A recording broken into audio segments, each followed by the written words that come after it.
Ini kiriman santet paling aneh. Sosok wanita tanpa busana. Buka pintu mau ngambil baju istri. Di dalam kamar kan ada lemari. Lemari doang di kamar sama kasur. Terus yang saya kagetnya itu, saya lihat di samping lemari itu mang ada sosok wanita yang tanpa busana, mukanya merah penuh darah sampai badan ke kaki bawah. Jari tangannya itu kuku-kukunya pada panjang. Langsung saya baca istighfar, langsung saya lari lagi ke dalam rumah, nyamperin orang tua saya. Orang tua saya, ada apa? Itu, Ma, saya lihat sosok menyeramkan di dalam kamar di samping lemari. Nah, saya masuk lagi sama mertua.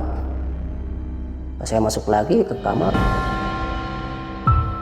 Halo Sobat Buntu, Assalamualaikum. Balik lagi dengan saya, CEO Jalan Buntu. Di video kali ini, kita sudah kedatangan seorang narasumber yang akan menceritakan tentang pengalaman mistisnya pada saat istrinya disantet oleh tetangganya sendiri. Dan langsung aja kita gas kenalan. Abang, kenalan dulu nih, namanya siapa? Mas Saiful. Saiful? Iya. Orang mana Bang? Orang Banten. Wih, Sunda tuh. Iya, Sunda. Kumaha Damang? Alhamdulillah Damang. Kalau di sini tinggalnya di mana? Di Jakarta Barat. Oh, Jakarta. Kena banjir nggak nih? Musim hujan terus? Alhamdulillah, kalau daerah saya enggak. Oh, aman berarti ya? Ya, aman. Oke. Kita pesan minum dulu ya. Ya, boleh. Bang? Nah, Bang Saiful. Kang Saiful. Iya. Kita tuh ada menu sajian Jalan Buntu nih. Mau minum apa? Teh hangat aja lah. Teh. Oke, Iya. berarti teh susup janda, saya air putih aja. Oke. Makasih, Bang. Kang Saiful. Ya, Mau cerita apa di Jalan Buntu? saya mau cerita tentang kejadian yang saya alami. Oh, kejadian apa tuh? Istri saya disantet orang. Oh, masalahnya apa bisa disantet itu?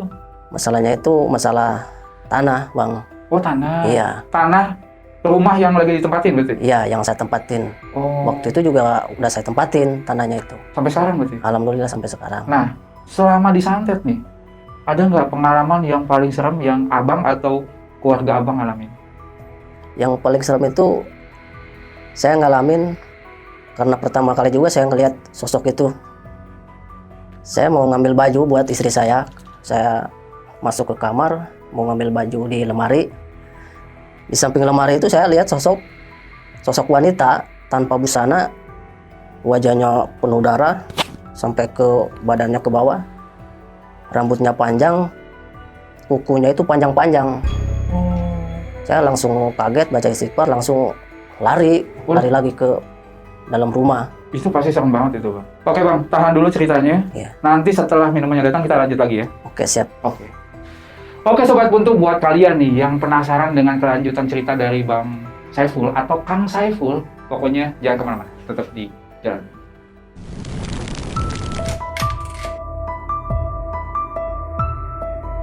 Selamat datang di channel Jalan Buntu yang akan menemani malam kalian.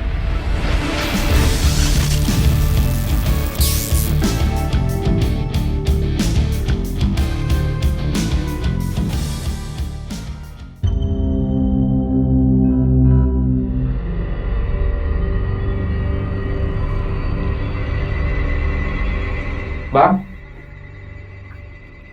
nih Kang Saiful, tehnya langsung dicobain aja. Ya, Silakan. ya makasih Bang. Sama-sama. Terima Saya kasih. cobain ya. Ya, langsung aja.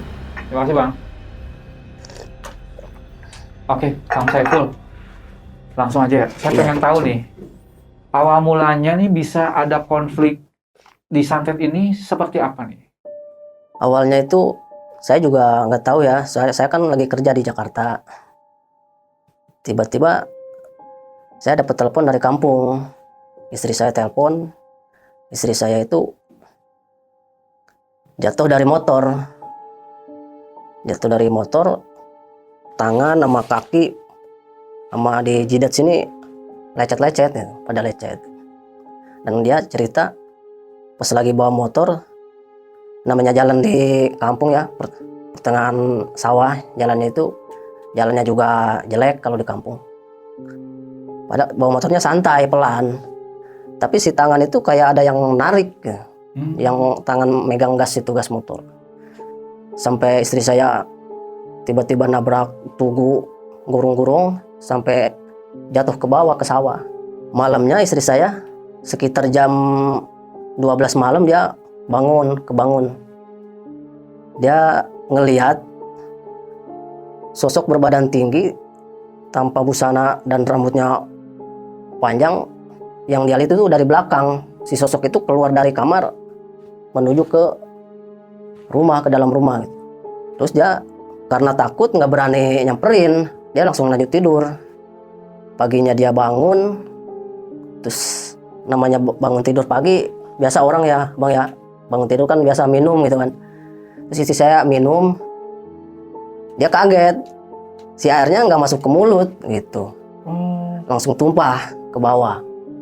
Terus dia ngambil kaca, dia kaget ngelihat kaca, mulutnya itu ke samping, kayak orang stroke gitu bang. Langsung dia habis itu langsung nelpon saya. Nelpon saya itu pada hari Jumat. Kata saya, ya udah ntar saya pulang hari Sabtu. Kalau sekarang saya nggak bisa, kata saya. Ya, terus saya bilang, saya mau ke tempat mama aja lah. Di sini saya takut, kata dia. Terus dia beres-beres rumah. Habis beres-beres rumah dia langsung ke rumah orang tuanya. Orang tuanya juga kaget ngelihat dia seperti itu. Saya pulang dari Jakarta itu jam 3:30.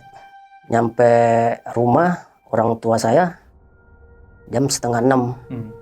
Terus saya di depan kan saya langsung masuk ke dalam. Istri saya langsung keluar karena dia tahu saya datang kan, ada ojek.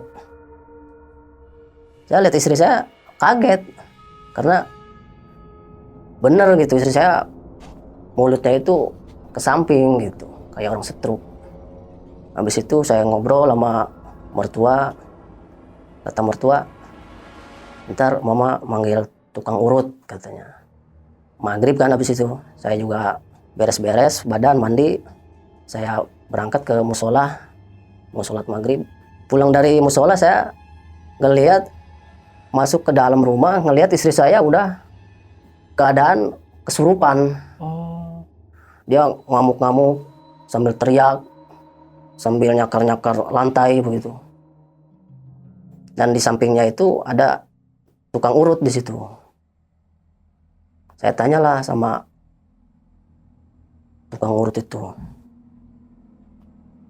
Pak, kok istri saya bisa begini? Kenapa? Nggak tahu Pul, kata tukang urutnya. Saya tadi lagi ngurut mukanya, terus saya urut kakinya, kata dia. Pas saya pegang kakinya, dia langsung teriak kesakitan sambil marah-marah, sambil teriak-teriak. Dan saya juga waktu itu jadinya bingung kan. Terus si tukang urutnya itu, ya udah Pul, saya mau pulang lah, kata dia. Saya masalah ini nggak tahu, katanya. Terus saya nelpon teman saya, jam berapa itu saya nelpon, jam 8. Nelpon teman saya yang di pesantren, namanya Dika. Dik, gimana Pak Ustadz di situ bisa ngobatin istri saya nggak gitu? Emang kenapa istri kamu? Istri saya kayak orang kesurupan. Ya udah, kamu kesini aja, katanya. Ya udah ntar saya ke situ, kata saya kan. Tapi saya nggak langsung itu Mang. Itu sekitar jam 12 baru saya berangkat dari rumah. Lumayan takut juga saya di jalannya itu karena ngelewatin jalan pertengahan sawah. Terus ada hutan juga ya. Dan di situ dari dulunya itu terkenal angker gitu. Banyak orang yang suka lihat.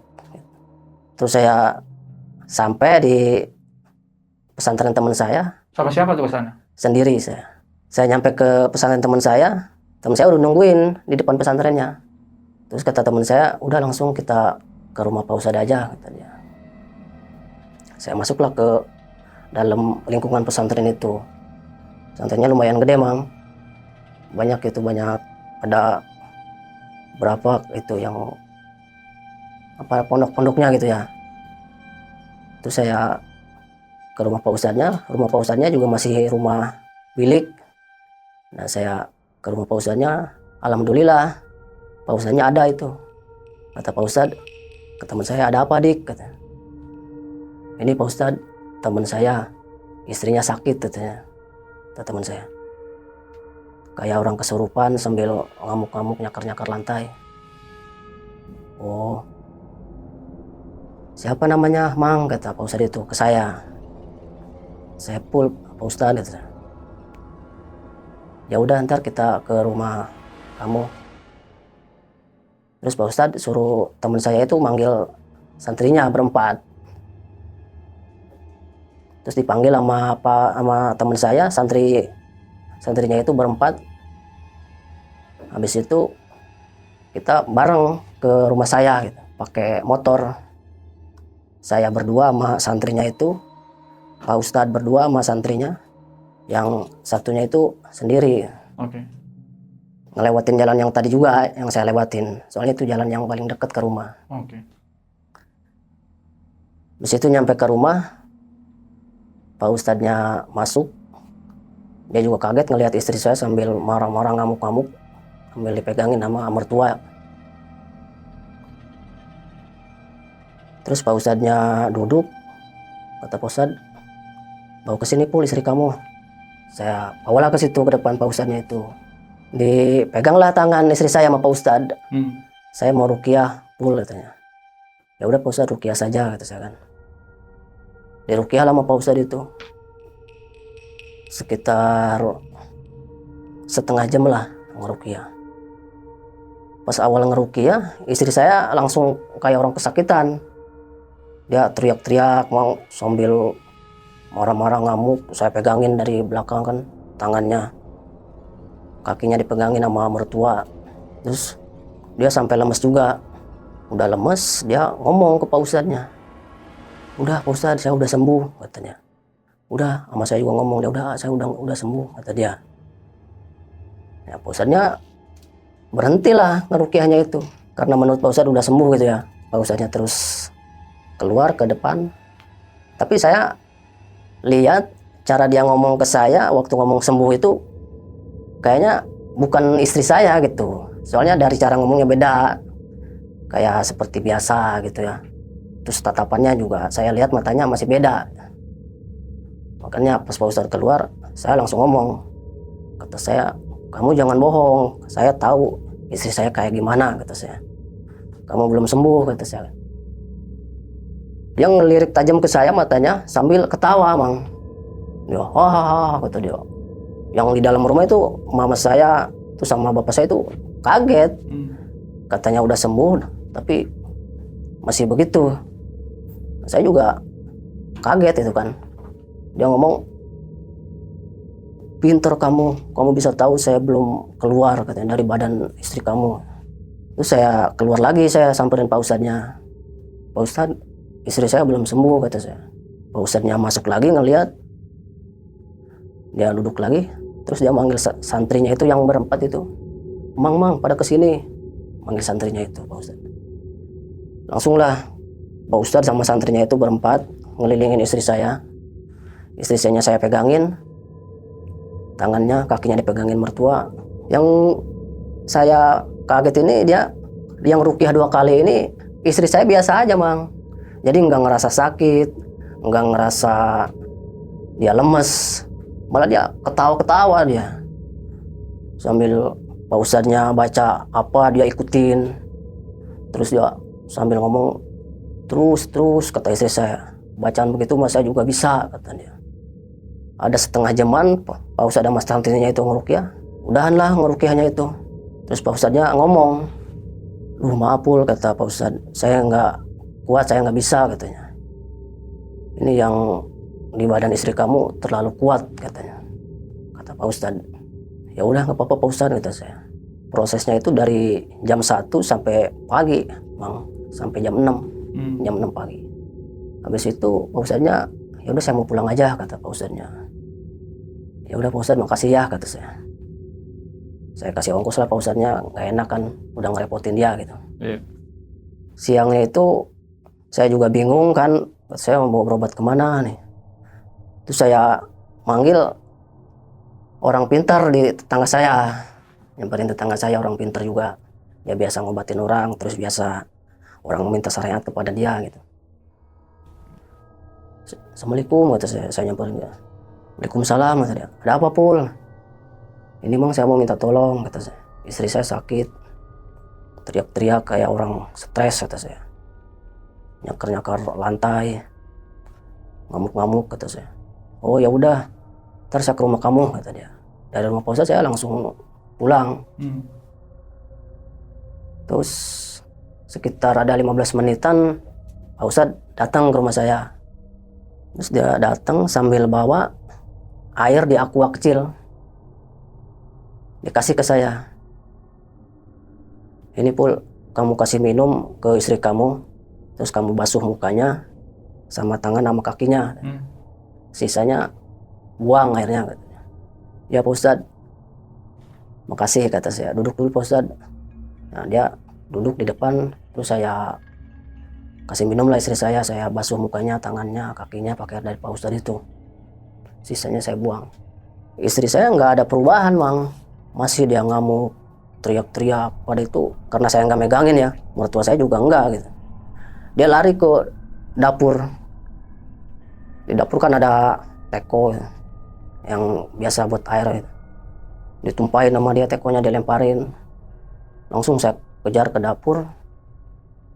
Saya tarik lagi ke rumah. Kata saya, udah Mak, ngambil tali aja kata saya. Kalau nggak buat saya ikat, kalau nggak diikat ngamuk-ngamuk. Itu kata saya, kan lari-lari. Ngambil tali lah. Orang tua saya terus saya ikat talinya. Saya ikat tangannya pakai tali, terus saya ikat kakinya pakai tali. Terus saya nyamperin Pak Ustadz ke depan rumah. Gimana nih Pak Ustadz gitu saya. Istri saya masih begini. Ya udah Pul, ntar siang cobalah ke orang tua saya kata Pak Ustadz. Siapa tahu orang tua saya bisa. Ya Pak Ustadz kata saya. Habis itu Pak Ustadznya pulang dari rumah saya. Terus saya nungguin istri saya itu, ngejagain istri saya di samping dia. Istri saya nangis-nangis, baca istighfar sambil nangis gitu. Terus ngamuk-ngamuk, nyakar-nyakar lantai, mukul-mukul lantai juga.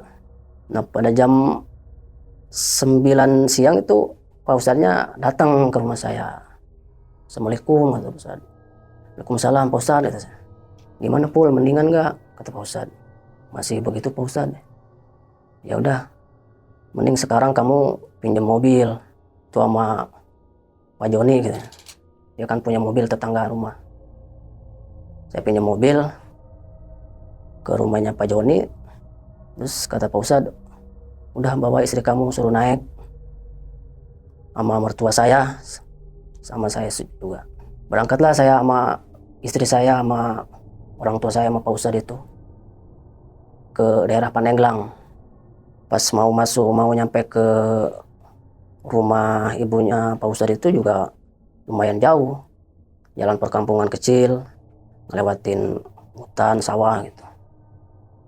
Di situ nyampelah saya ke rumahnya ibunya Pak Ustadz itu.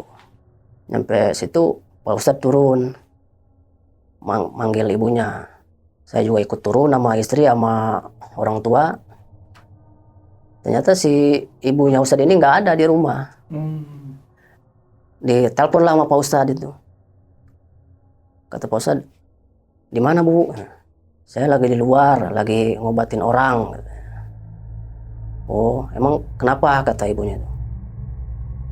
Saya ada di rumah ini, ada tetangga saya sakit. Terus si ibu Ustadznya itu ngomong, udah bawa pulang lagi aja, ntar ibu yang kesono. Saya ibu di sini masih lama, kata yang ngobatinnya. Ya karena si ibunya udah ngomong gitu, kita baru duduk sebentar di depan rumahnya, kita masuk lagi lah ke mobil, pulang lagi. Terus nyampe rumah itu jam 11 siang. Terus sekitar jam 1 siang si ibunya itu datang, si ibu Ustadznya itu sama Pak Ustadznya ke rumah. Nah pas saya nyampe ke rumah, Pak Ustadznya itu pulang ke rumahnya gitu, nggak ke rumah saya. Masuklah ke dalam rumah si ibunya ini. Si ibunya ini langsung manggil istri saya dengan, Neng kesini. Padahal saya belum kasih tahu istri saya yang mana yang sakit itu. Dia udah tahu, kayaknya dia udah tahu gitu bahwa itu istri saya itu yang sakit. Neng kesini. ibu mau ngomong, kata si ibunya gitu. Mau ngobrol. Yang anehnya itu tadinya dia teriak-teriak sambil marah-marah, dia langsung nyamperin si ibunya itu, langsung nyamperin ke si ibu. Dia langsung nyamperin sambil baca istighfar sambil nangis, kadang ketawa juga kan. Dipegang tangannya, disuruh duduk sama si ibunya itu, duduk dulu neng gitu. Dia nggak mau berdiri aja, kata si ibunya, didudukin pul, katanya. Saya paksa didudukin. Terus dia duduk. Si ibunya itu nanya sama istri saya, emang neng kenapa, kata ibunya. Istri saya nggak ngejawab, dia masih baca istighfar aja sambil nangis. Terus si ibunya ini nanya lagi, neng kenapa, kata istri saya, ngapain kamu tanya-tanya, bukan urusan kamu, kata istri saya sambil ngebentak. Nah, si ibunya ini kaget dengar istri saya ngomong begitu. Terus ngomong ke saya, udah pegangin pul tangannya. Terus mertua saya juga yang cowok megangin kakinya. Sama Pak Ustadz, ya sambil ikut ngeruqyah sama si ibunya itu. Si ibunya mulai ngeruqyah sama Pak Ustadz, itu istri saya langsung kayak orang kesakitan. Dia ampun, tolong sakit, kata istri saya manggil ke saya. Dia sambil berontaknya itu kenceng banget sampai saya kepental.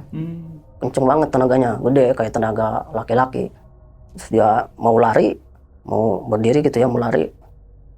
Sama tetangga saya yang dekat itu langsung disamperin, lari ke situ, dipegangin lagi kakinya. Dipegangin lagi, saya bangun lagi, saya pegangin lagi kakinya sama tetangga saya, berdua megangin kakinya. Mertua saya megangin tangannya. Pas si ibu itunya ngeruqyah sambil gerakan tangannya itu, dia kayak mau ngeluarin sosok yang ada di badan istri saya. Ya dari belakang sini, dari punggungnya sampai ke atas kepala begini, diginiin. Begitu pas sampai sini, tangan si ibu ustazahnya itu dia kepental, langsung ke belakang.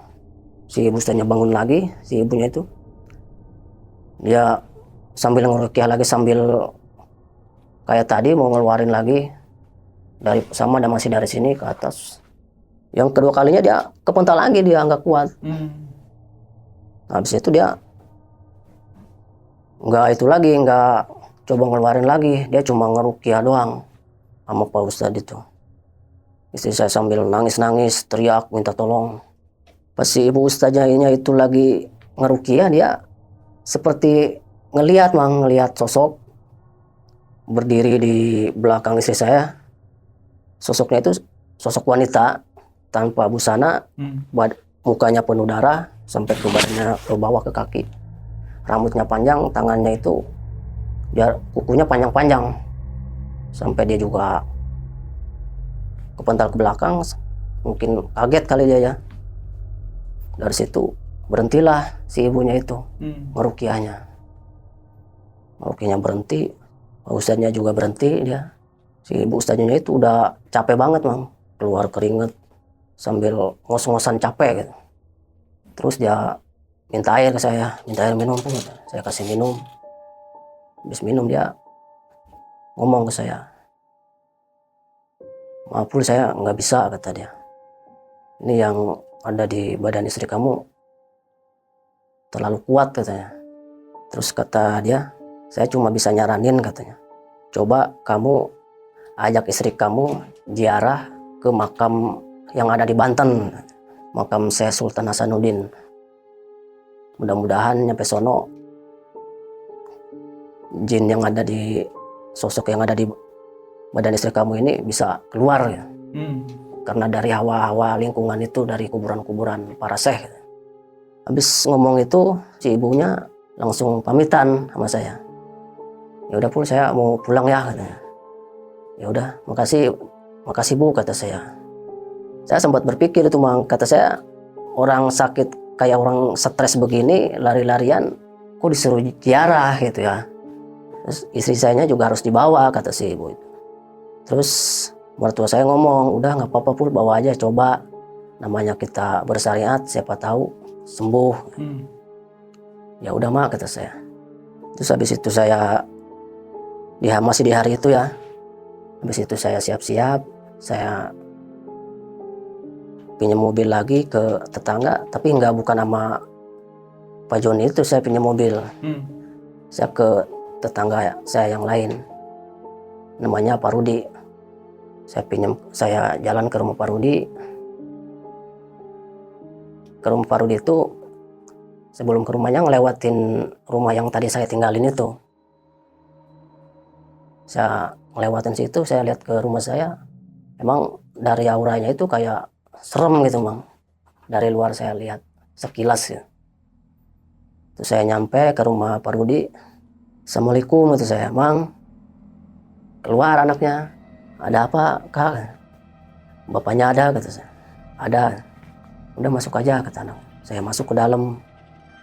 Mang kata saya, maaf mengganggu. Ya ada apa Pul? Saya mau pinjam mobil kata saya mau diarah ke Banten kata saya. Ada perlu. Tapi kalau bisa Mamang juga yang jadi supirnya gitu. Kapan katanya? Sekarang Mang kata saya. Soalnya istri saya lagi sakit, mau diajak ziarah. Oh ya udah, ntar saya ke rumah, katanya. Ntar saya ke rumah kamu. Terus dari situ saya pulang lagi ke rumah. Terus enggak lama, sekitar 15 menitan Pak Joni itu datang ke rumah. Dia bawa mobil. Saya mau nyiapin istri gitu kan, suruh ganti baju. Saya masuk kamar, buka pintu mau ngambil baju istri. Di dalam kamar kan ada lemari doang di kamar sama kasur. Terus yang saya kagetnya itu, saya lihat di samping lemari itu Mang ada sosok wanita yang tanpa busana, mukanya merah penuh darah sampai badan ke kaki bawah. Jari tangannya itu kuku-kukunya pada panjang. Di situ saya kaget Mang, karena baru itu saya ngelihat sosok itu. Langsung saya baca istighfar, langsung saya lari lagi ke dalam rumah, nyamperin orang tua saya. Kata orang tua saya, ada apa? Itu, Ma, saya lihat sosok menyeramkan di dalam kamar di samping lemari. Nah, saya masuk lagi sama mertua.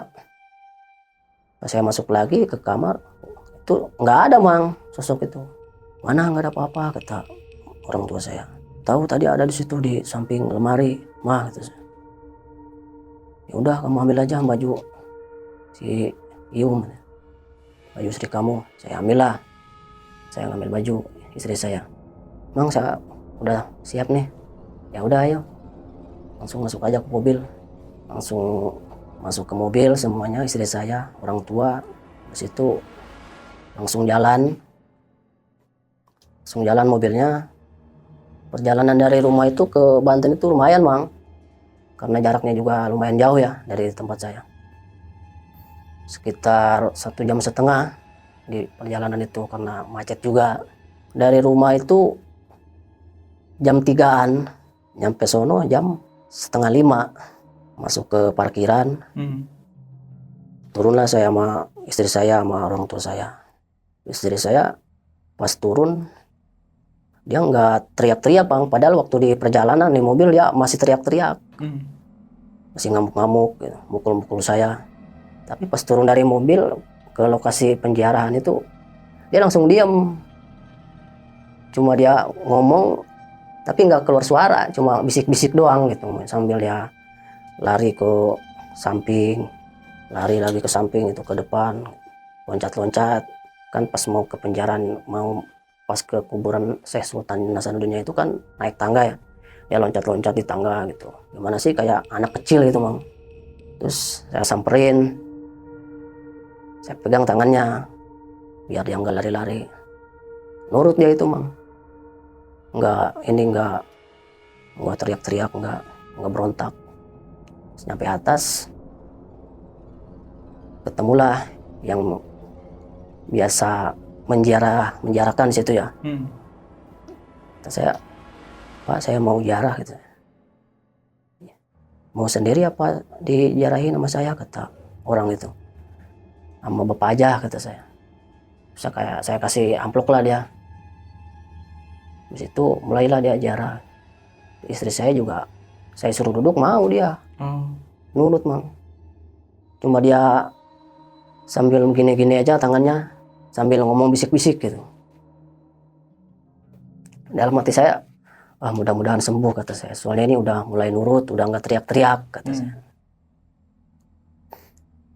Udah beres itu, jam 5 beres jaranya, terus turun lagi, kita ke parkiran ya, menuju mobil.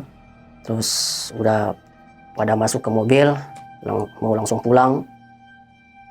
Pas udah masuk ke mobil, sekitar jalan 100 meter lah dari tempat penjaraan Sultan Hasanuddin itu, istri saya langsung mang teriak-teriak lagi, ngamuk-ngamuk lagi dia, nyakar-nyakar saya. Saya pegangin sekuat tenaga sama mertua saya yang cewek di sampingnya. Itu sampai di perjalanan itu selama 1,5 jam dia begitu terus nangis, teriak-teriak, ketawa gitu. Sampai rumah itu mang, itu nyampe rumah malam jam 6:30 atau jam 7 itu nyampe rumah. Terus turun dari mobil, kata saya ke itu Mang Joni, Mang ngopi dulu Mang di rumah gitu. Udah nggak usah Pul, saya pulang aja, udah malam. Dia langsung pulang lagi, nggak itu. Saya udah turun semua, dia langsung pulang lagi. Saya pegangin istri saya sama mertua saya yang cewek, saya tuntun ke rumah, masuk ke dalam sambil teriak-teriak ya, nangis-nangis. Tetangga juga ya, di depan rumah udah banyak, udah ngumpul gitu. Saya masuk ke dalam, tetangga itu ngomong, saya mau nemenin Pul di sini katanya. Mau jaga di depan rumah, kata tetangga itu. Banyak kan ada 5 orang gitu. Saya sambil bingung, sambil sedih juga ya, jagain istri saya. Sambil ngantuk juga mang saya, karena dari pertama saya datang itu 2 hari itu saya belum nggak tidur. Jagain terus? Iya, siang malam saya jagain istri. Karena kalau nggak dijagain, dia ngamuk-ngamuk gitu kan, lari-lari. Terus saya bingung, saya ikat lagi si istri saya. Diikat lagi sama saya, tangannya, kakinya. Terus si istri udah saya ajak ke kamar, biar dia di kamar gitu. Orang tua saya di rumah pertengahan. Ada tidur orang tua yang cewek, yang cowok, terus orang tua saya. Tetangga-tetangga di depan, di teras. Di kamar juga saya nggak ditutup pintunya, saya buka aja gitu, biar enak. Saya di samping istri saya. Istri saya sambil istighfar, nangis. Dia nggak teriak-teriak itu, baca istighfar terus sambil nangis. Saya nemenin di samping istri saya sambil tiduran itu kan. Tahu-tahu saya lihat jam 12 saja itu, sambil ngelamun saya.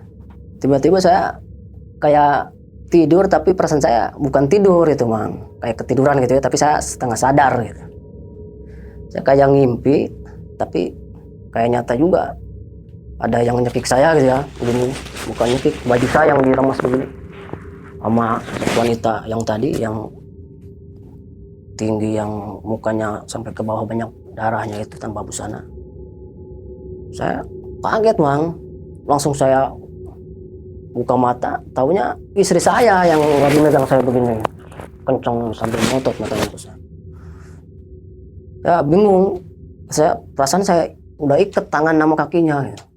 Kakinya masih keikat, tapi si ikatan tangannya itu lepas. Dia udah megang baju saya begini, kencang. Saya baca istighfar, orang tua saya juga dengar ya suara saya. Langsung nyamperin ke kamar. Kata mertua saya, kenapa Pul? Ini mah si Ium mau nyekik saya, kata saya. Terus saya coba buka tangannya itu, sama mertua saya juga dipegangin tangannya. Itu kencang banget mang, nggak kebuka sama saya. Sampai saya pakai baju kemeja ya yang kancing itu, sampai saya tarik aja bajunya gitu, sampai pada copot kancingnya itu, saya tarik yang kencang bajunya, kancingnya pada copot. Saya buka bajunya, dia masih megangin ini baju tetap. Saya ikat lagi tangannya. Biar dia nggak ngamuk-ngamuk lagi. Dia tetap masih nangis, ngamuk-ngamuk. Sambil baca istighfar gitu, Mang. Baca istighfarnya itu kadang dia sambil nangis, kadang dia sambil ketawa. Tangannya juga kadang digerak-gerakin begini. Saya nggak tidur dari situ.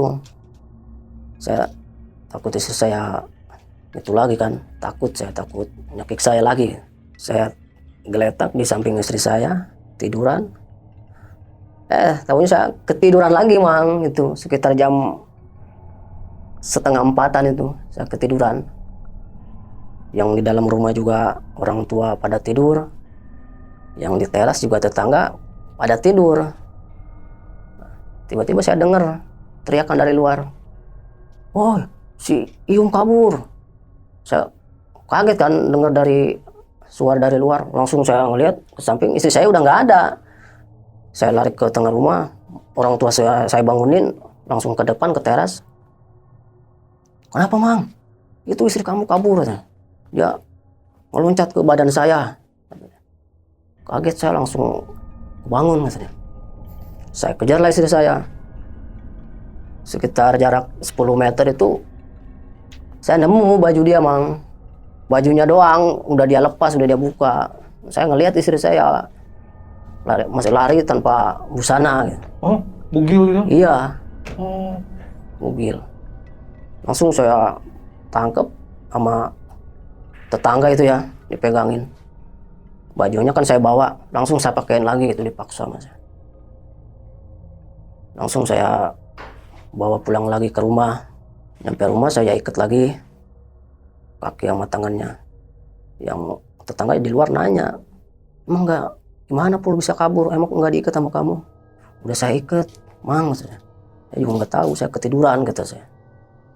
Nah, besok paginya sekitar jam 7 ya, ada tetangga nyamperin ke rumah saya. "Assalamualaikum." "Waalaikumsalam," kata saya. "Ada apa, Teh?" "Istri kamu lagi sakit ya," katanya. "Iya, Teh," kata saya. "Kenapa?" Kata dia, "Saya ada kenalan orang pintar," katanya. "Kemarin saya bawa saudara saya," kata dia ya, "ke sono ke orang pintar, alhamdulillah sembuh," katanya. "Tempatnya di Paneglang, sama daerah Paneglang, tapi agak dekat, nggak begitu jauh." "Ya udah, Teh," kata saya, "antar saya ke situ," kata saya. "Ya udah, kalau mau diantar sekarang," kata si Teteh itu, tetangga saya. Terus saya siap-siap, saya ngeluarin motor. Si Teteh itu naik motor saya ke rumahnya dulu gitu, ke rumah dianya dulu. Nah, nyampe rumahnya itu dia sama anaknya naik motornya. Terus saya sama dia itu berangkat dari rumahnya, perjalanan hampir setengah jam lah dari rumah saya ke rumah orang pintar itu. Nyampe sono, sebelum masuk ke rumah orang pintar itu masuk hutan dulu, Mang. Masuk hutan, kalau di kampung namanya kebun gitu ya, tapi lumayan gede gitu. Masuk hutan, jalannya itu jalan biasa lah ya. Terus ada itu pelangnya di atas itu, Padepokan Pajajaran di situ namanya. Nah, saya nyampelah ke situ, turun, ada pondok biasa di situ. Terus rumahnya Pak Ustadz. Nah, saya ke rumahnya Pak Ustadz langsung si ibunya, "Assalamualaikum, Pak." "Waalaikumsalam, ada apa, Teh?" "Enggak, ini saya mau nganter tetangga saya," katanya. "Istrinya sakit." "Tunggu, Teh, dia belum keluar, masih di dalam, Bang. Cuma nyaut doang." "Tunggu, Teh," katanya. Habis itu keluarlah dia. "Ya, duduk Teh, Mang," kata orang pintar itu. Terus dia nanya ke saya langsung, "Bang, istrinya sakit apa, Mang?" Kata orang pintar itu. "Nggak tahu, Pak," kata saya. "Istri saya di rumah ngamuk-ngamuk, nangis-nangis. Dia nyakar-nyakar lantai, mukul-mukul, teriak-teriak kayak orang gila," kata saya. "Ya udah, kamu harus bawa istri kamu ke sini," katanya. "Biar saya lebih jelas tahu gitu, ada apa dengan istri kamu," kata orang pintar itu. Dari situ kita langsung pamitan sama orang pintar itu. Ya udah Pak, saya pamitan mau langsung pulang aja. Ya udah, langsung bawa ke sini ya. Ya, saya berangkat lagi lah sama si ibu itu pulang. Si ibu itu nggak ke rumah saya, dia langsung pulang ke rumahnya. Dia berhentiin saya depan rumahnya. Udah, full saya langsung ke rumah aja, nggak ke rumah kamu ya. Kamu udah tahu ini katanya, tempatnya. Ya makasih Bu, kata saya. Terus saya nyampe rumah, istri saya masih keadaan seperti itu, ketawa-ketawa, nangis, teriak-teriak. Saya langsung masuk ke dalam rumah, ke orang tua saya, ke orang tua istri saya lah ya. Saya ngomong, kata orang pintarnya harus dibawa ke sono sama istri saya. Terus kata orang tua, ya udah bawa aja. Tapi kalau di motor kata saya susah. Ya udah kata mama saya, udah pinjam mobil lagi aja katanya sama Pak Joni, pinjam mobil. Terus saya keluar lagi, saya jalan lagi ke rumah Pak Joni. Saya ngomong lagi, Mang, saya mau pinjam mobil lagi katanya. Kemana lagi Pul? Mau Pandeglang, saya mau ke orang pintar. Tolong supirin ya Mang, kata saya. Ya udah ayo katanya. Udah nyampe rumah saya nyamperin istri saya beresin gitu ya. Saya ambilin baju lagi, ke dalam kamar saya masuk ngambil bajunya lagi, saya pakein lagi yang agak rapi gitu. Terus siap-siap sama orang mertua, sama orang tua saya. Langsung dari situ nggak lama langsung keluar, langsung naik mobil, langsung berangkat itu sama Pak Joni. Terus nyampe sono, langsung nyampe ke padepokan orang pintar itu. Orang pintarnya itu udah nungguin di situ Mang, di depan. Nah, saya turunlah saya dari mobil, langsung saya bawa istri saya pegangin. Kata orang pintar, udah duduk Mang, duduk semuanya, orang pintar itu. Terus istri kamu bawa ke dalam ruangan ya. Dalam ruangannya itu namanya orang pintar Mang ya, banyak benda-benda gitu, kayak keris, terus minyak batu gitu di dalamnya. Terus diperiksa sama dia, terus dia ngomong, ini mah harus melakukan ritual di rumah saya gitu, tapi kamu harus beli satu barang, kata dia. Harganya itu kata dia 3.500.000 Mang. Kata saya, barang apa? Kata orang pintar itu, apel jin, kata dia. Apel jin? Iya, dia bilang apel jin Mang. Itu saya nggak berpikir lagi, saya iyain aja. Ya udah Pak, kata saya siap, kata saya. Ya udah kalau kamu siap. Terus saya kasih uangnya kan langsung. Habis itu udah kasih uang, kata orang pintarnya ini, udah kamu langsung pulang aja. Nanti habis maghrib saya ke rumah kamu, katanya. Terus saya dari situ langsung pamitan sama keluarga ke orang pintar ini. Langsung naik mobil, pulang lagi saya ke rumah. Sambil di jalan juga istri saya di mobil masih teriak-teriak, mukul-mukul saya. Sambil nangis, sambil ketawa. Nyampe rumah itu, dari rumah orang pintar itu jam 9-an, nyampe rumah jam 9 lewat 20 menitan. Saya bawa turun dari mobil, Pak Joni juga langsung pulang, dia pulang lagi. Sempat saya tawarin mampir suruh ngopi gitu ya. Nggak usah lah, saya mau langsung pulang. Di situ saya kasih dia ongkos lah gitu ya buat bensin. Ini Pak Joni buat bensin, itu saya udah nggak usah Pul, udah saya kasih aja ke dia. Ya udah makasih. Terus saya ajak istri saya masuk ke dalam. Saya ikut lagi Mang nyampe dalam rumah. Soalnya takut dia lari keluar gitu, takut kabur. Biasa di depan rumah juga udah banyak tetangga, anak kecil, orang tua gitu, pada ngumpul ngeliatin. Sampai sore, sampai habis maghrib, barulah orang pintar itu datang ke rumah saya ya. Yang saya tempat ini kan saya sekarang di rumah mertua ya. Iya. Ke situ. Kata orang pintar ini, saya tadi ke sono, Pul, ke rumah yang kamu tempatin tadinya. Saya nanya sama orang katanya. Ditunjukinnya rumah itu, rumah kamu yang di perapatan katanya, yang rumahnya masih bambu kan. Iya kata saya. Saya ke situ nggak ada orang. Terus ada yang bilang lagi, yang sebelahnya, tetangga kamu, orangnya di sono katanya, Pak, di rumah mertuanya. Kata Pak Husan itu, saya minta antar sama orang ini, tetangga saya itu, diantarin lah ke rumah saya sama tetangga saya itu, orang pinternya. Terus kata orang pintar itu, jangan di sini Pul, jangan di rumah ini, obatinnya katanya. Soalnya penyakitnya itu ada di rumah kamu yang kemarin kamu tempatin gitu. Oke. Iya. Terus kata saya, berarti harus ke sono Pak kata saya. Iya kata orang pintar itu, udah tetangga kamu juga ajakin biar sekalian ikut ritual gitu di dalam rumah. Terus dari rumah saya ajakin tetangga, orang tua saya semua jalan kaki ke rumah saya itu. Oh, dekat. Deket ya, sekitar dari rumah mertua ke rumah saya itu 100 meteran. Oke. Ya begitu saya nyampe mang ke lokasi rumah saya sama keluarga sama tetangga. Di lokasi rumah saya kan lumayan ya, lumayan tempatnya itu strategis gitu. Di pertigaan, terus di samping-sampingnya juga banyak rumah gitu, pinggir jalan gitu kan. Terus saya masuk ke rumah saya itu namanya rumah dulu ya, masih dari bambu gitu, Mang. Panggung gitu? Iya, panggung gitu. Ada 2 kamar, terus ada ruangan depan gitu, ruang tamu lah ya. Sama dapur, sama kamar mandi. Masuk ke dalam sama istri saya, terus semuanya masuk sama orang pintar itu, sama tetangga. Saya suruh masuk semuanya. Saya nanya sama orang pintar itu, ini siapin apa saya? Udah kamu beli kopi aja katanya, buat orang-orang ngopi sama kue.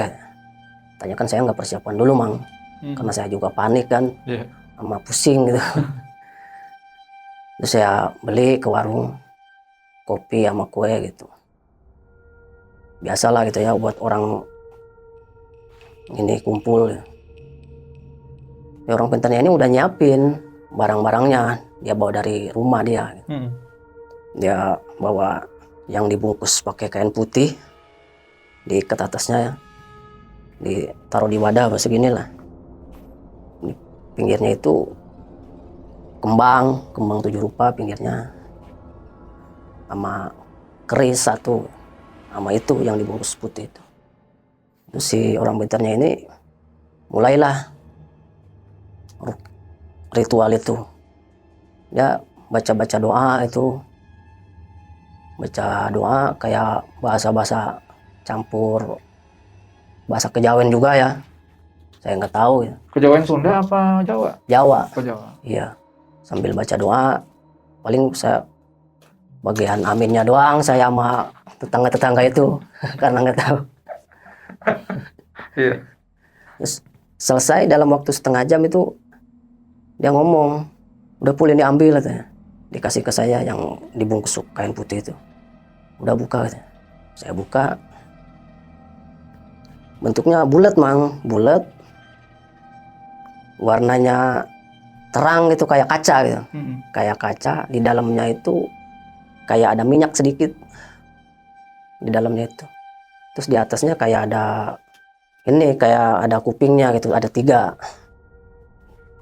Kata dia, udah kamu kubur di dapur katanya.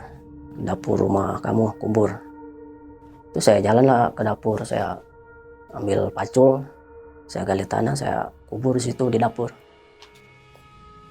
Terus saya udah beres nguburnya, saya balik lagi ke dalam rumah. Kata orang pintar itu, insya Allah Pul,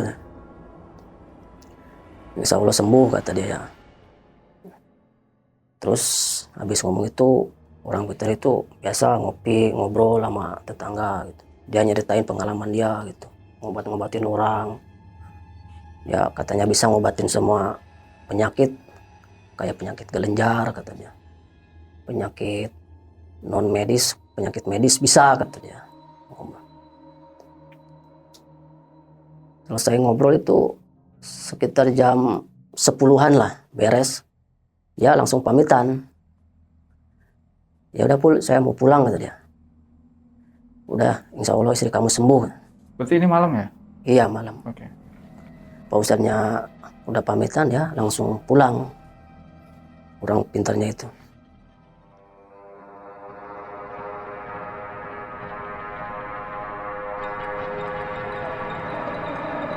Alhamdulillahnya Mang, pas saya masuk ke rumah ya, kan istri saya di kamar posisinya, ditemenin sama mertua. Ya nggak teriak-teriak lagi Mang. Ya sembuh, langsung sadar sama saya pas saya masuk. Langsung saya masuk, dia langsung nanya, "Ah, dari mana?" "Enggak, saya dari luar," gitu saya. "Kamu udah ingat sama saya?" "Udah." Ya. Saya udah, alhamdulillah udah sembuh. Saya emang ngelihat tatapan matanya mau ngomongnya, iya sama istri saya gitu ya. Udah normal gitu. Iya, kayak normal gitu, udah normal penglihatan saya. Tapi kamu udah sembuh beneran itu saya. Iya katanya, tapi di kuping saya itu masih banyak suara-suara katanya. Suara orang ngobrol, orang teriak, segala macam katanya. Terus di pikiran saya juga kebayang kemana-mana katanya. Oh ya udah, udah kamu tidur aja. Saya suruh tidur. Dia nggak bisa tidur Mang, karena bisik-bisikan dari telinganya itu. Dia bangun ke kamar mandi lagi, terus balik lagi ke kamar. Dia kayak orang bingung gitu Mang. "Ini kenapa ayah?" kata dia. "Saya begini amat. Saya bingung. Di telinga saya banyak orang yang ngobrol, yang teriak," kata dia. "Kamu dengar nggak?" "Nggak tahu saya mah, orang sepi begini," kata saya. "Tengah malam begini mana ada orang teriak kamu ngobrol," kata saya. Begitu dia sampai pagi Mang. Kayak orang bingung gitu. Tapi saya tanya dia jawab, udah ingat sama saya. Dari hari habis itu siangnya agak mending, nambah mending lah ya. Tapi masih banyak bisikan di telinga. Saya juga, namanya saya banyak kebutuhan ya. Saya otomatis saya harus kerja lagi gitu. Udah dapat seminggu itu istri saya agak mendingan, tapi dia masih banyak bisikan juga di telinganya, nggak hilang itu masih. Kata saya mau kerja lagi ke Jakarta, boleh nggak? Dia awalnya nggak ngizinin Mang. "Terus gimana sama saya?" kata dia. "Saya masih banyak bisikan di telinga saya." Kata saya, "Mau gimana lagi kan? Ada anak," kata saya, "banyak kebutuhan." Terus mau lebaran juga, itu kan pertengahan puasa Mang. Oh itu belum puasa. Iya, udah masuk puasa 1 minggu gitu. Orang lain mah bulan puasa pada kerja ya, ngejar THR itu bonus. Kalau di kerjaan saya kan ada bonus. Saya nggak kerja, malah libur. Terus kata istri saya, "Ya udah Ge," kata dia. "Tapi saya nggak mau di rumah ini, saya mau ke rumah mama lagi," katanya. "Saya takut," kata dia. Ya udah. Terus hari Minggu saya anterin istri saya ke rumah orang tuanya sama anak saya ya. Nah, hari Senin paginya itu saya berangkat lagi saya ke Jakarta. Dari rumah saya naik angkot, dari rumah saya naik motor sampai ke jalan raya, dari jalan raya saya naik angkot. Diantar berarti? Iya, ke jalan raya sama adik saya. Terus saya naik angkot ke stasiun, naik kereta saya ke Jakarta. Nyampe Jakarta saya dari rumah kan jam 7 ya. Nyampe Jakarta saya jam 10 sampai Jakarta. Karena lama di angkotnya juga gitu. Kalau keretanya kan cepet ya, paling 1,5 jam. Saya baru 2 hari Mang di Jakarta, telepon lagi dari rumah sama orang tua. "Pul, istri kamu pingsan," katanya. Saya kaget, "Kenapa?" kata saya. "Nggak tahu," katanya. "Ya udah ntar saya pulang," kata saya.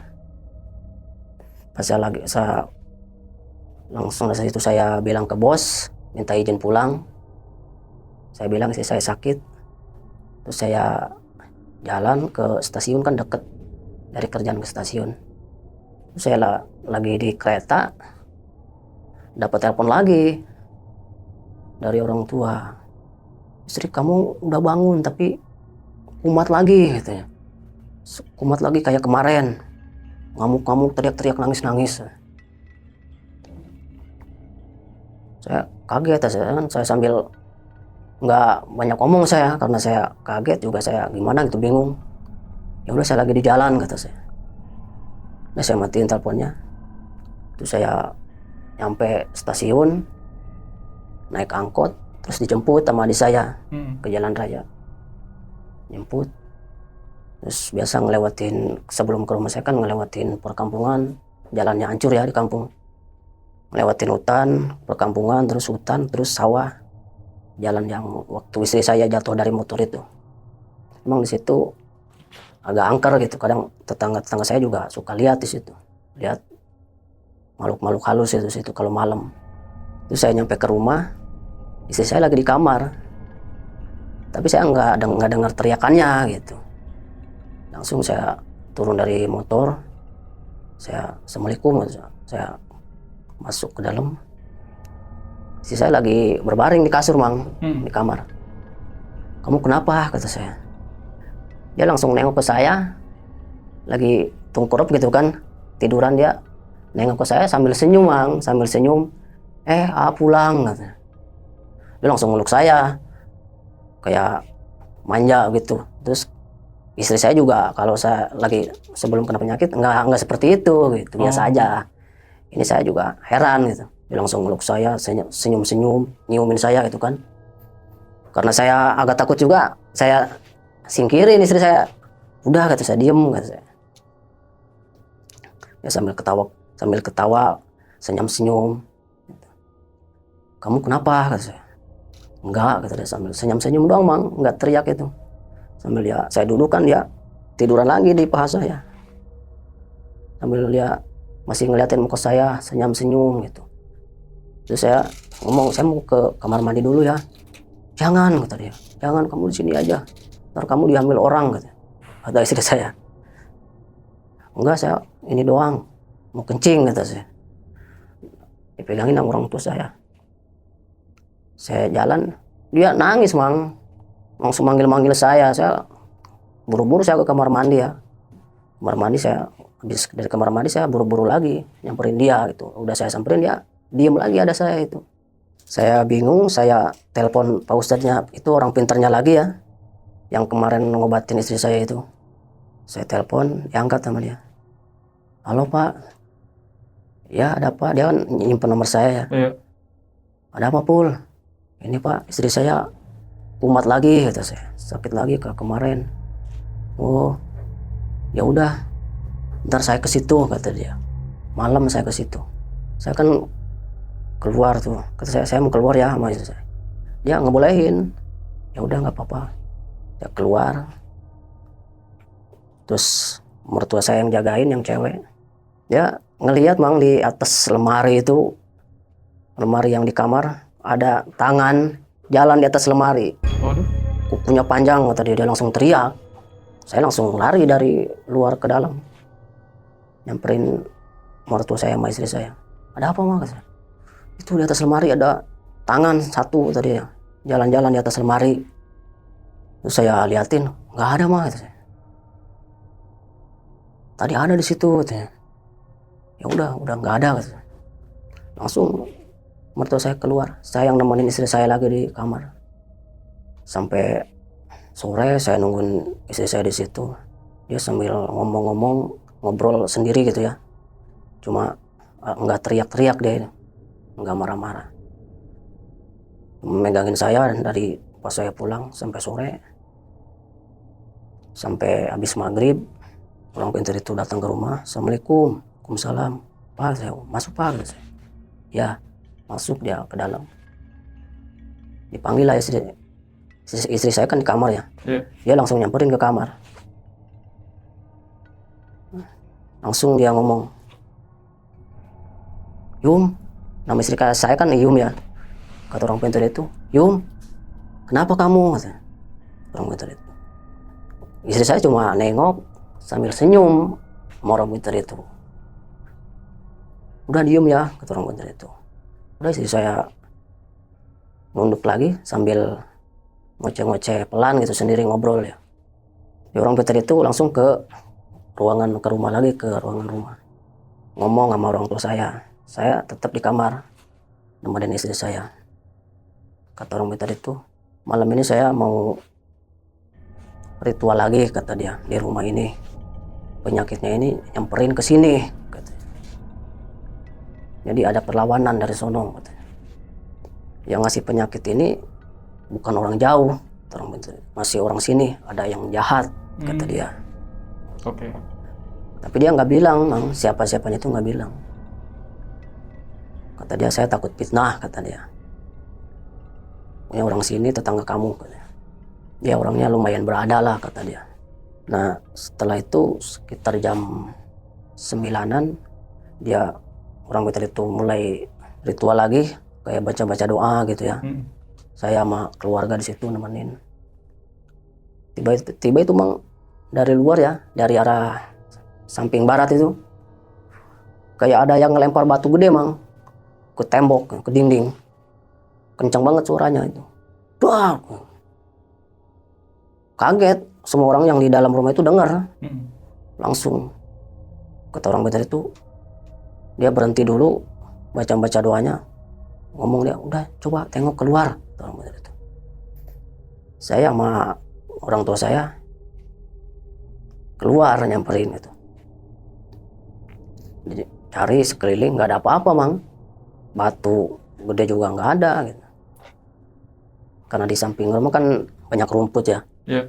Kalau ada batu gede kelihatan gitu. Terus saya cari nggak ketemu, saya masuk lagi ke dalam, nggak ada apa-apa, kata saya. Ya udah duduk lagi, katanya. Terus dia mulai lagi baca doa lagi. Terus ada lagi, Mang, dari sebelah timur, kayak yang tadi, kayak ngelempar batu itu ke dinding. Kencang lagi suaranya. Wah. Terus kaget lagi kan, saya sama keluarga dalam rumah, sama orang pintar itu juga.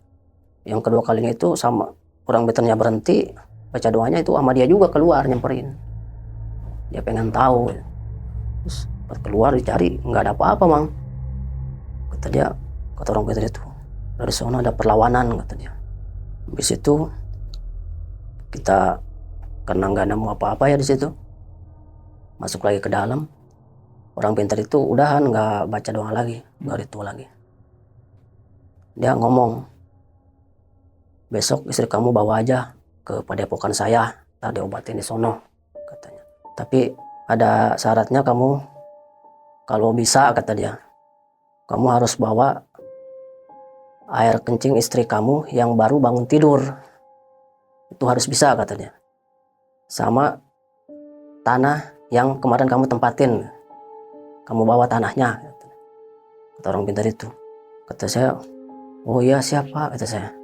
Nanti pagi saya ke sono ke padepokan, kata saya.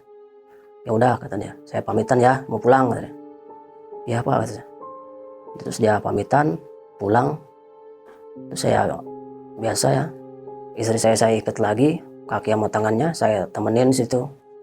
Saya nggak tidur, nemenin sampai pagi, sampai pas waktu jam 7 itu saya siap-siap, soalnya saya siapin baju, soalnya kata orang pintar ini prosesnya yang sekarang mungkin lama, kata dia, bisa semingguan, katanya. Saya siapin baju saya, baju istri saya. Terus saya ngambil baju istri saya mau gantiin baju dia kan, saya bawa ke kamar mandi. Kebenaran dia belum kencing dari semalam, Mang. Nah, saya bawa ke kamar mandi, saya paksa sambil ngamuk-ngamuk dia itu. Terus dia udah nyampe kamar mandi, saya ngambil baskom, Mang. Saya ngambil baskom, saya taruh di bawah kaki dia.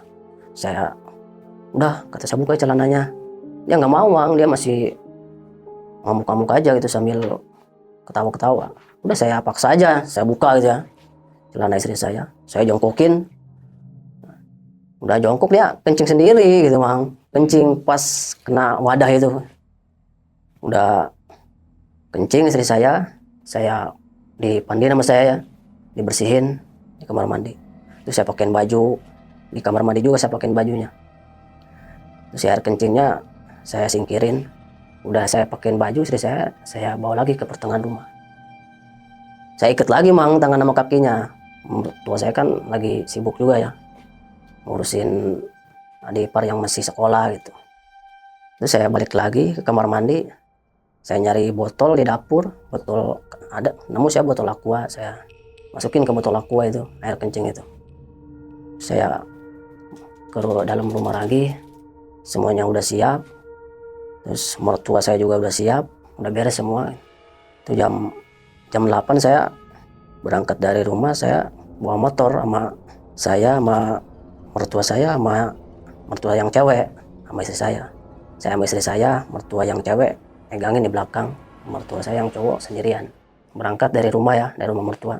Kan ke tempat orang pintar itu kan ngelewatin rumah saya. Saya berhenti dulu di depan rumah saya. Saya ngambil tanahnya lah.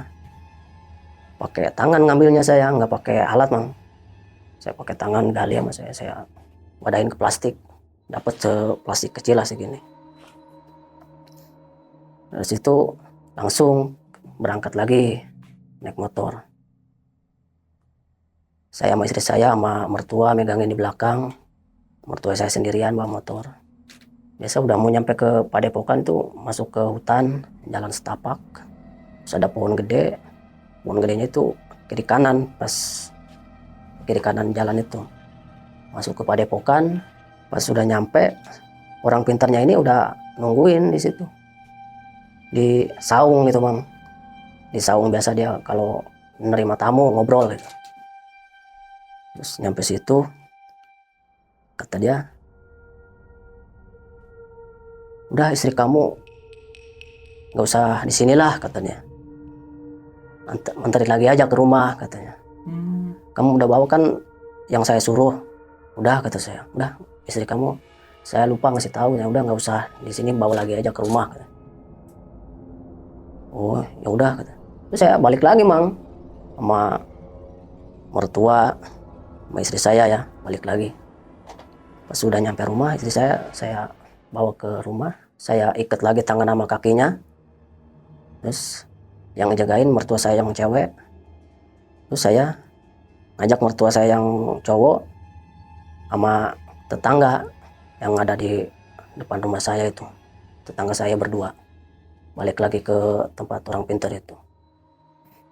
Saya balik lagi ke situ.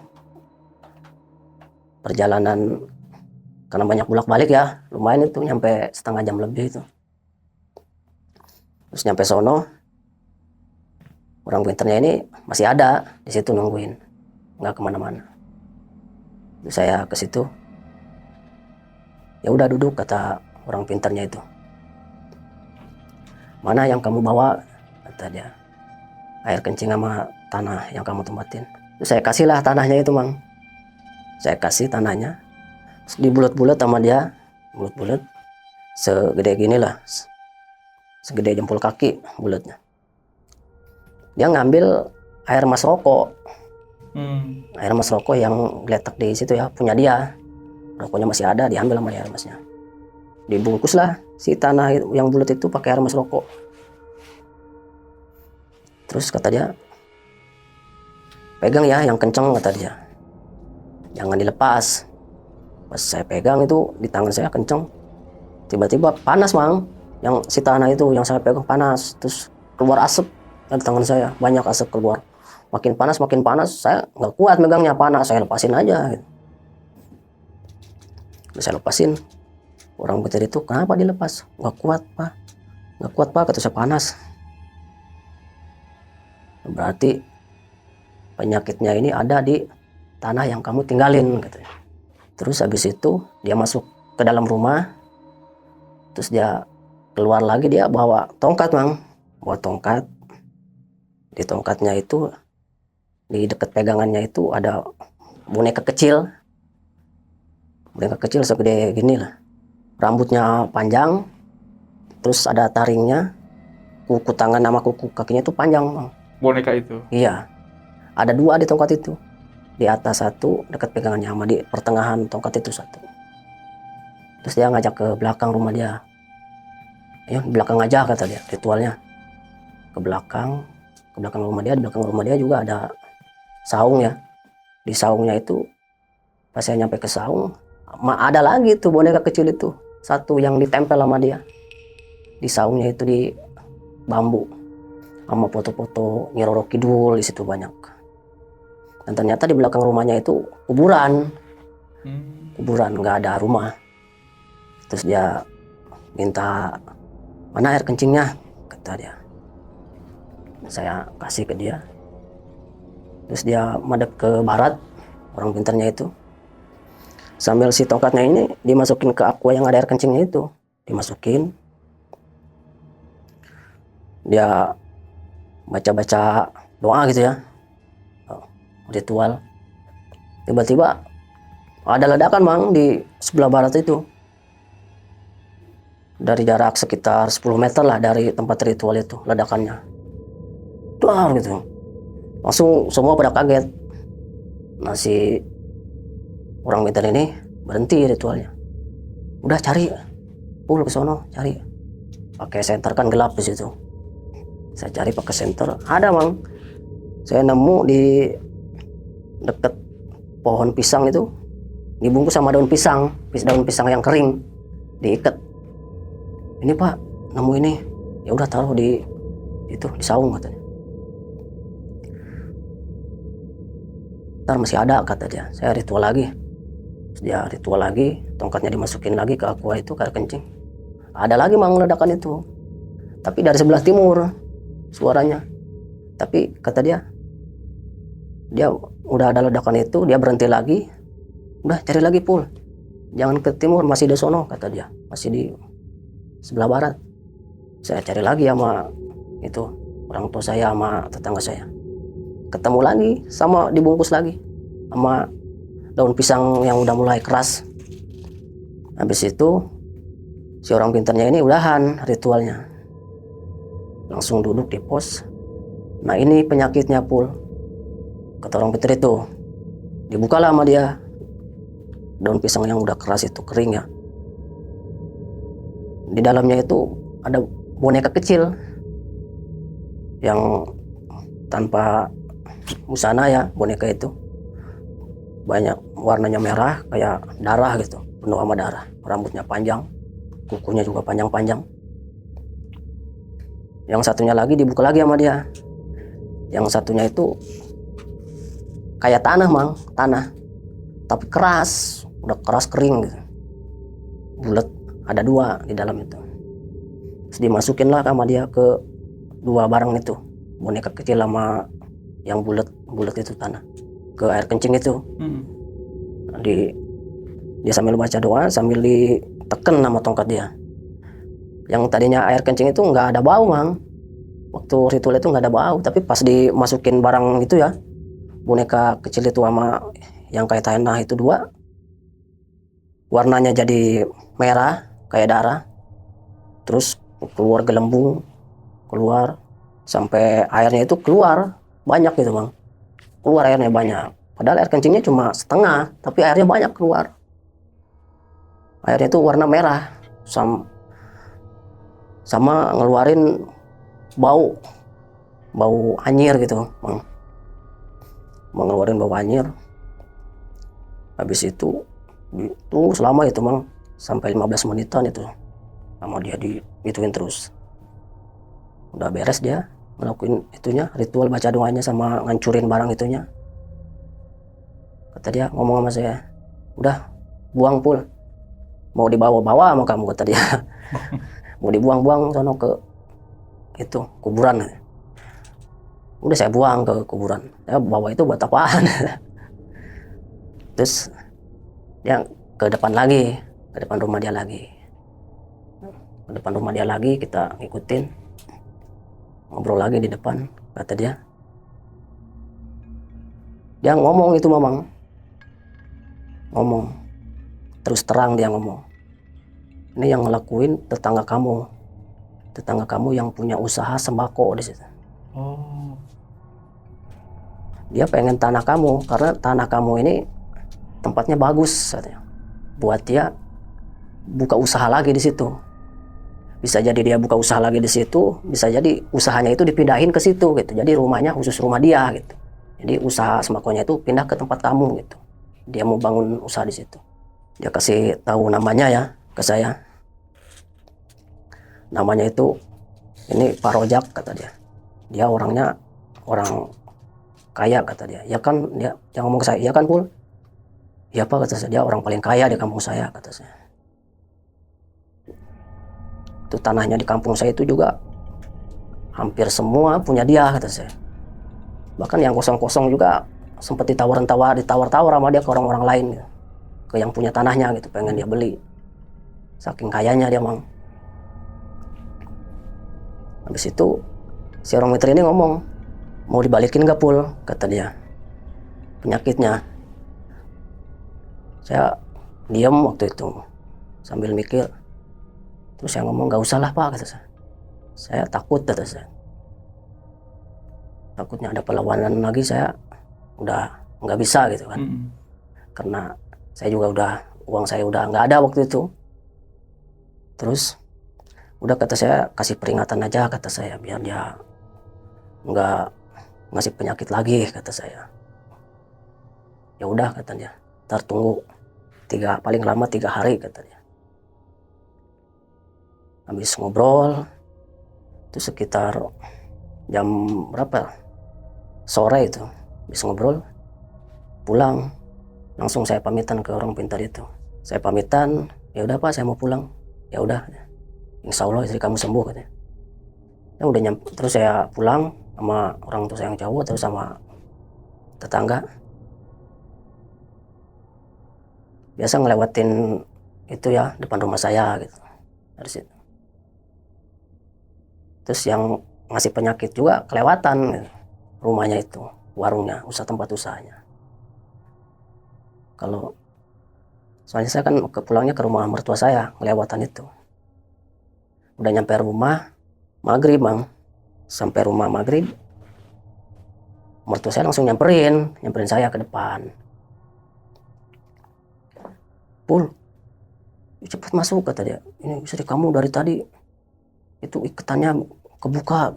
Terus dia lari-lari dari kamar ke tengah rumah ke dapur, lari-lari ke kamar lagi kata dia, sambil manggil-manggil nama kamu katanya. Kak Epul mana, suami saya mana kata dia. Jangan bawa suami saya, dia teriak-teriak begitu. Terus saya langsung masuklah saya ke dalam rumah. Langsung dia bang nyamperin saya, sadar dia. Dia langsung sadar, ingat sama saya. Kamu dari mana kata dia. Enggak, saya dari habis main kata saya. Kamu kenapa? Udah sembuh? Udah katanya. Udah masuk kamar kata saya. Bawa masuk kamar, dia duduk di kasur. Dia sambil nangis-nangis, sambil kata dia, kamu ini kemana-mana ya, di sini aja kata dia. Pokoknya jangan kemana-mana, ntar kamu kalau keluar kamu ada yang bawa kata dia. Udah saya di situ. Enggak, kata saya enggak bakalan kemana-mana. Saya temenin istri saya karena dia udah ingat saya, udah sadar. Nah malamnya itu saya ajakin dia ambil wudhu, mang, gitu kan. Dia ajak sama saya ke kamar mandi ambil wudhu. Dia lupa itu mang, semua bacaan ambil wudhu itu lupa dia. Cuma ingatnya itu dia pas basuh tangan gitu kan, pergelangan tangan itu dia ingat, tapi pas ke yang lainnya nggak tahu. Kata dia, saya nggak tahu bacaannya kata dia, sambil suaranya getar sambil nangis ya. Udah ya segini aja kata dia. Oh ya udah kata saya. Udah kamu tunggu di sini, saya ambil wudhu. Terus sambil beres wudhu saya balik lagi ke pertengahan rumah. Terus saya masuk kamar, diajakin sholat sama saya. Diajakin sholat, saya pakai mukena. Terus saya sholat. Kan berbaris ya, dia nggak mau di belakang saya. Dia maunya itu di samping saya gitu. Berbaris sama saya. Saya baru 1 rakaat, dia juga baru 1 rakaat, ngikutin saya. Ya langsung geletak mang. Langsung geletak, dia nggak bangun lagi. Pas saya udah beres, saya tanya, kenapa nggak diterusin sholatnya? Nggak kuat, atau dia lemes. badan saya. Terus bacanya juga saya nggak tahu, lupa. Padahal istri saya rajin Mang, rajin kalau masalah ibadah ya, rajin ya. Saya salut sama dia, rajin gitu. Tapi yang anehnya kok bisa lupa gitu semua itu. Itu sampai pagi saya nggak tidur, dia bisa tidur itu Mang. Bisa, alhamdulillahnya enggak bisa tidur dia. Walaupun waktu itu dia bisa tidur itu sekitar jam 1 malam itu baru dia bisa tidur, sampai subuh jam 4 bangun dia. Langsung ngomong-ngomong kemana-mana, dia takut saya hilang, takut saya ada yang bawa gitu. Nah terus pagi jam 6:30 dia batuk-batuk Mang, tenggorokannya sakit kata dia. Batuk kayak nggak berhenti batuknya Mang, batuk terus dia. Terus saya ingat, saya dulu kan pernah ngaji, suka dikasih bacaan sama guru saya, kalau ada yang sakit bacain ini kata dia. Terus saya ambil wudhu, saya ambil air di gelas, saya bacain itulah sholawat terus yang lainnya gitu ya. Saya kasih ke istri saya, minum kata saya. Habis minum, alhamdulillah itu Mang, langsung si tenggorokannya itu udah nggak sakit lagi, batuknya juga berhenti gitu. Tapi sehabis itu dia nggak banyak omong Mang, ngelamun aja diem gitu ya. Tapi kalau saya tanya, saya panggil yang jawab, nyambung. Sudah siang, saudara saya yang dari Lampung, dia kerja Jakarta juga, datang ke rumah saya itu mau nengok kata dia. Udah sembuh, terus dia datang ke rumah, assalamualaikum kata dia. Waalaikumsalam kata saya. Wih kamu gimana kabarnya kata saya. Alhamdulillah kak, sehat katanya. Ya udah duduk kata saya seduhin kopi gitu ya. Saya kasih kopi. Gimana istri kamu, sembuh? Alhamdulillah kata saya, udah nggak ngamuk-ngamuk lagi. Kata dia, boleh saya lihat kata dia kan. Istri saya kan ada di situ lagi duduk di depan. Ya udah saya lihat aja. Saudara saya juga itu bisa tentang spiritual juga Mang. Dilihat sama dia. Dia melihat ke atas begini nih, sambil kaget gitu kan dari reaksinya. Langsung dia ngomong ke saya, ini masih ada kak kata dia. Sosoknya tinggi, rambutnya panjang kata dia, badannya merah, tapi dia udah nggak berontak, dia cuma diem kata dia. Udah gitu istri saya ngomong langsung Mang, kata dia, udah kamu pulang aja, kamu nggak bakalan kuat kalau mau ngelawan saya. Ngomong begitu istri saya ke saudara saya itu sambil senyum. Udah ngomong itu, udah dia diam lagi. Sampai sore saya ngobrol, istri saya juga di situ ya. Diam aja istri saya, nggak ngapa-ngapain. Diam sambil ngelamun aja begini. Paling saya lagi ngobrol sama saudara saya, kadang saya panggil nama istri saya, dia nyaut gitu.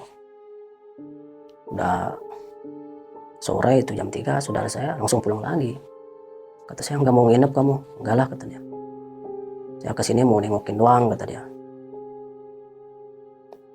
Ya udah dia berangkat lagi, dianterin sama adik saya ke jalan raya. Nah itu lama itu Mang, istri saya ngelamun begitu, diem aja. Tapi tiap hari, tiap pagi ya, bangun pagi saya habis sholat subuh, saya ngambil air segelas, dikasih ke dia, suruh minum. Saya bacain sholawat, terus tiap hari waktunya sholat saya ajak dia. Dia dikit-dikit inget lagi Mang, inget lagi bacaan wudhunya separuh gitu ya.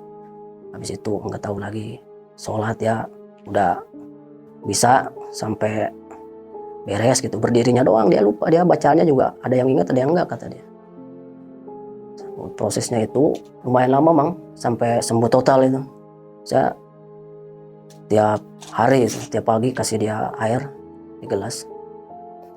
Nyampe 2 bulanan itu. 2 bulan? Iya, proses sembuh totalnya itu, alhamdulillah.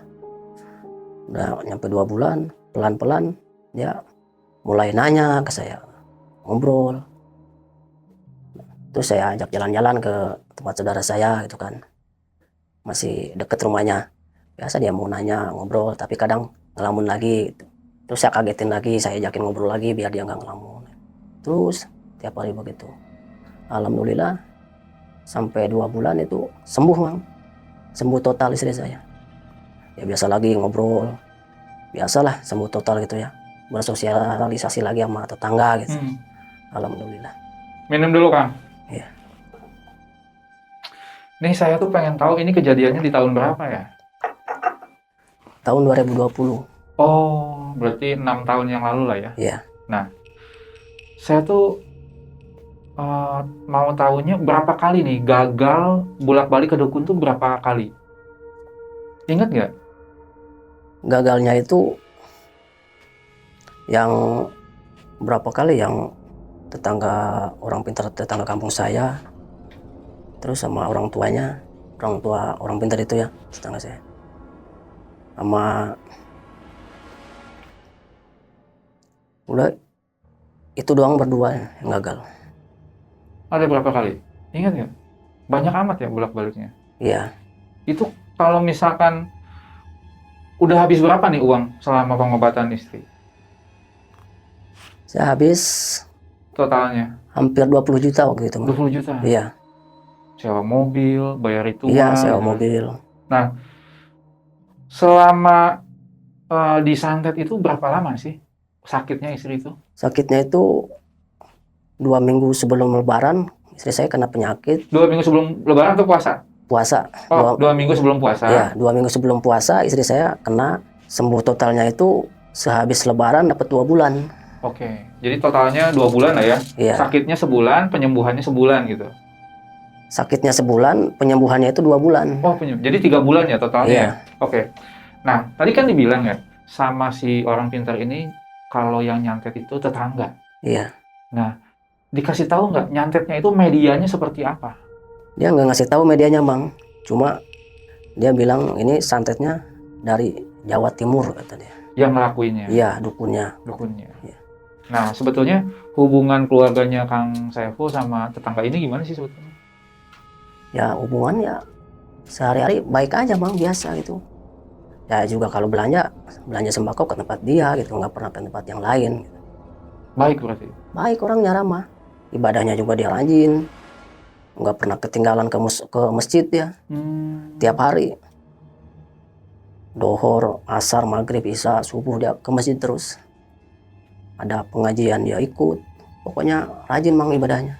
Berarti selain orang kaya di kampung, juga orang terpandang lah ya istilahnya? Iya. Nah, tadi kan si orang pintar ini ngomong kan, Iya. yang nyantet ini ingin memiliki tanahnya Kang Saiful. Sebelumnya pernah ada omongan nggak sih si yang nyantet ini ngomong ke Kang Saiful, saya mau beli tanahnya atau gimana? Pernah nggak sih? Kalau ke saya enggak, karena saya di Jakarta terus ya kerja. Dia ngomong ke istri saya. Oh, ke istri? Iya. Itu kan rumah masih bambu ya, rumah panggung. Dia nyamperin pas istri saya lagi di depan rumah, dia nyamperin gitu.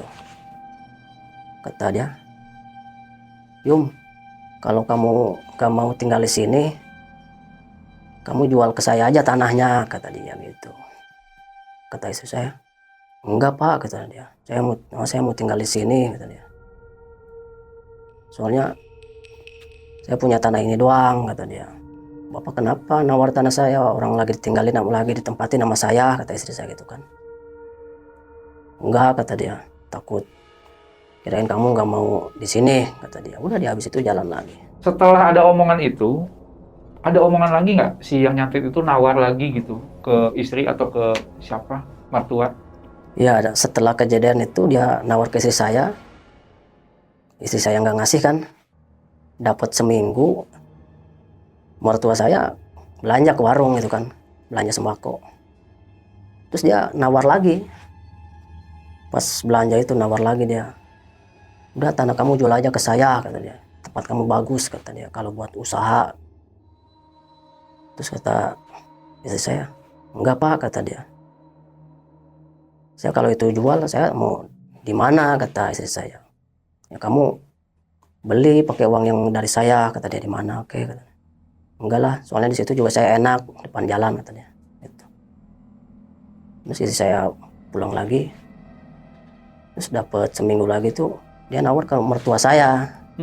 Berarti udah sering ya? Iya, 3 kali itu. 3 kali? Iya, karena ke istri saya nggak dikasih ya. Mungkin dia nawar ke pemilik aslinya gitu, mertua saya gitu. Oh. Karena tanah istri saya itu kan dikasih dari mertua gitu, dari orang tuanya. Gitu. Oke.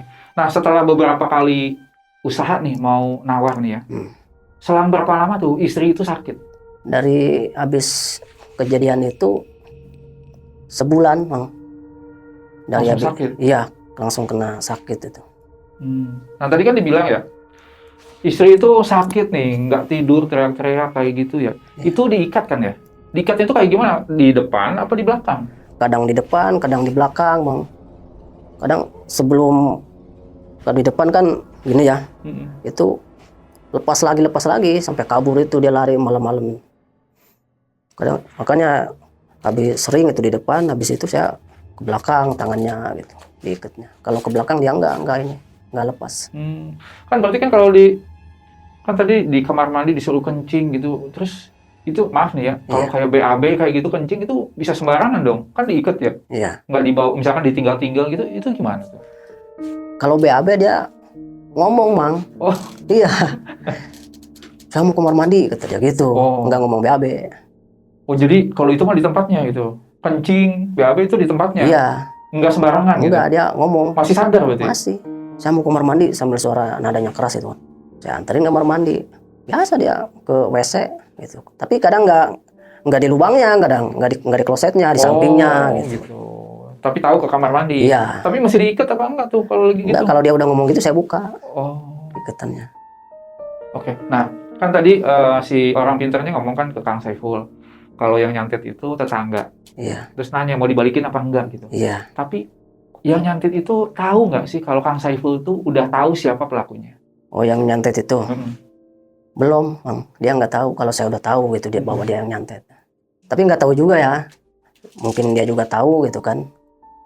Kalau saya udah tahu bahwa dia yang nyantet, mungkin juga enggak gitu.